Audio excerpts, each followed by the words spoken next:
माझ्या प्रिय मुलांनो, आपण जे केले नाही त्यासाठी स्वतःला दोष देऊ नका. तुम्ही एक शुद्ध आत्मा आहात.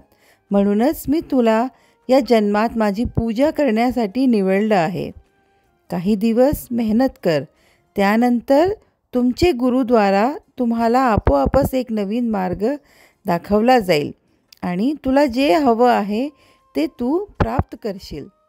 आरोग्याकडे दुर्लक्ष कधीही करू नको. आरोग्य ही संपत्ती आहे, हे नेहमी लक्षात ठेव. आपण आपल्या आरोग्याची काळजी घेतल्याने आपण आज जे आहात त्यापेक्षा अधिक भविष्यात समर्थवान होणार. रोज जवळच्या मंदिरात भेटायला जा. एक खरी प्रार्थना सर्व काही बदलू शकते. म्हणून आनंदी रहा आणि खूप हसत रहा. माझे आशीर्वाद सदैव तुमच्या पाठीशी आहेत.